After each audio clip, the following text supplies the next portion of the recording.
हमारा ब्रह्मांड 14 अरब साल पुराना हो चुका है और न जाने आगे चलकर इसकी उम्र और कितनी बढ़ेगी। ऐसे में हर समय हमारे मन में यह भय लगा रहता है कि आखिर हमारे पास और कितना समय बचा हुआ है। मेरे कहने का मतलब यह है कि ब्रह्मांड में मौजूद हर एक चीज़ आखिर कितनी देर तक अपने अस्तित्व में रह सकती है। मैं ऐसा इसलिए कह रहा हूँ क्योंकि वैज्ञानिकों के द्वारा एक रिपोर्ट में कही गई बातें काफ़ी ज़्यादा चौंका देने वाली है और आज के इस वीडियो में हम इसी रिपोर्ट के ऊपर ही चर्चा करने जा रहे हैं। दोस्तों, हमारा ब्रह्मांड एक ऐसी चीज़ है जिसके बारे में सब जानते हैं और साथ ही उससे काफ़ी ज़्यादा डरते भी हैं। मैं यहाँ बात कर रहा हूँ ब्लैक होल के बारे में। ब्रह्मांड की शायद ये एक ऐसी चीज़ है जिसके बारे में सुनकर ही हर किसी का पसीना छूट जाता होगा, क्योंकि इसके नाम से ही इसके क्रूर रूप का अंदाज़ा लगने लगता है। इसके अलावा मैं आप लोगों को बता दूं कि ब्लैक होल अपने आप में ही काफ़ी ज़्यादा रहस्यमय होते हैं। न तो हमको इनके बारे में ज़्यादा कुछ पता है और न हम ज़्यादा इसके बारे में पता लगा सकते हैं। ऐसे में ब्लैक होल से जुड़ा यह वीडियो और भी ज़्यादा महत्वपूर्ण हो जाता है। आपको इस वीडियो में ब्लैक होल से जुड़ी वो हैरान कर देने वाली बातों के बारे में पता चलने वाला है। एक पुरानी कहावत है कि इस दुनिया में हर एक चीज़ का आरंभ और अंत दोनों ही मौजूद है। किसी भी चीज़ या वस्तु का जन्म लेते ही उसका अंत भी तय हो जाता है। और दोस्तों, ठीक यही कहावत हमारे इस ब्रह्मांड के ऊपर भी सही बैठती है। वैज्ञानिकों के अनुसार यह ब्रह्मांड एक दिन खत्म होने वाला है।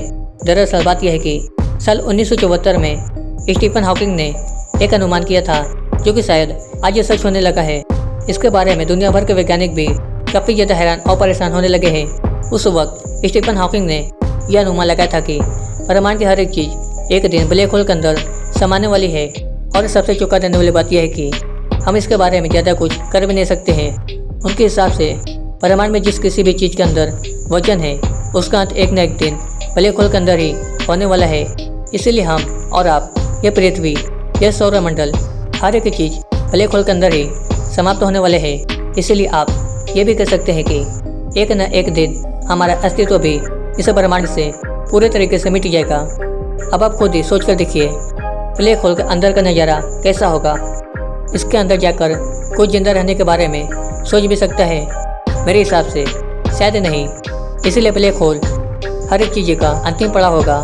कुछ वैज्ञानिक इस थ्योरी को एक घातक थ्योरी भी कर रहे हैं। 1974 में स्टीफन हॉकिंग ने एक बहुत ही अजीब चीज़ के बारे में अनुमान लगाया था।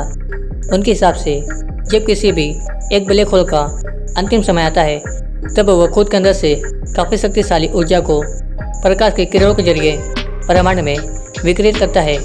इसे स्टीफन हॉकिंग ने हॉकिंग रेडिएशन का नाम दिया था। इसीलिए आप लोगों को ब्लैक होल के बाहरी हिस्से में प्रकाश के तेज किरणों को देखने को मिलते हैं।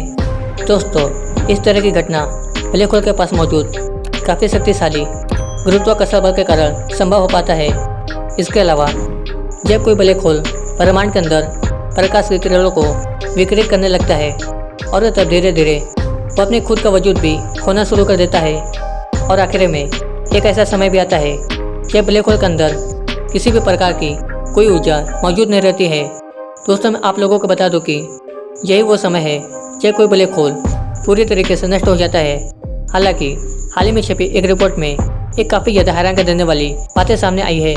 इससे पहले वैज्ञानिकों को यह लगता था कि सिर्फ ब्लैक होल के अंदर से निकलने वाली ऊर्जा ही हॉकिंग रेडिएशन का हिस्सा होती है, लेकिन यह बात सच नहीं है। वैज्ञानिकों के हिसाब से ब्लैक होल अपने आसपास मौजूद हर एक चीज़ से ऊर्जा को सोखकर हॉकिंग रेडिएशन में खर्च कर देता है। लेकिन दोस्तों, क्या आप जानते हैं अगर स्टीफन हॉकिंग द्वारा दी गई ये थ्योरी सच होती है तब इस ब्रह्मांड में जल्द ही तबाही मचने वाली है।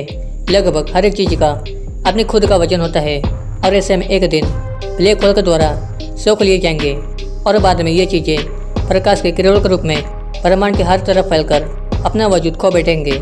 हालांकि अभी के लिए यह सिर्फ एक थ्योरी है, लेकिन कुछ वैज्ञानिक ये भी कहते हैं कि ब्लैक होल के अलावा भी ब्रह्मांड में कई ऐसी चीज़ें मौजूद है जो कि इस तरह के रेडिएशन को अंजाम दे सकती है।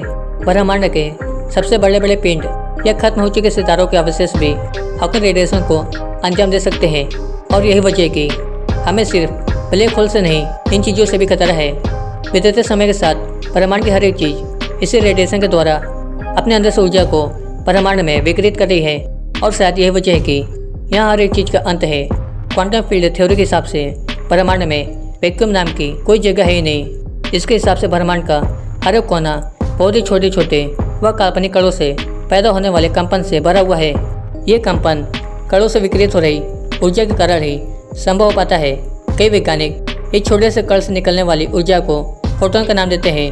1974 में स्टीफन हॉकिंग द्वारा दी गई एक रिपोर्ट से यह पता चलता है कि ब्लैक होल के अंदर जिस शक्तिशाली गुरुत्वाकर्षण बल को महसूस किया जाता है वो सब इसलिए होता है क्योंकि उसी से ही इस ब्रह्मांड में फोटोन के कणों को वजूद में लाया जा सकता है।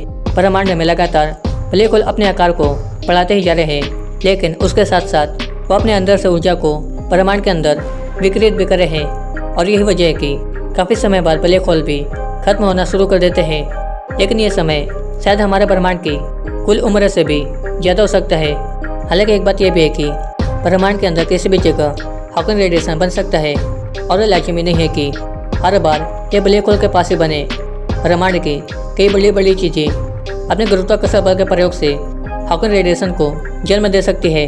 वैसे इसके ऊपर आज भी पुष्टिकरण आना बाकी है। जानकारी पसंद है तो वीडियो को लाइक करें और ऐसे वीडियो देखने के लिए चैनल को सब्सक्राइब करें।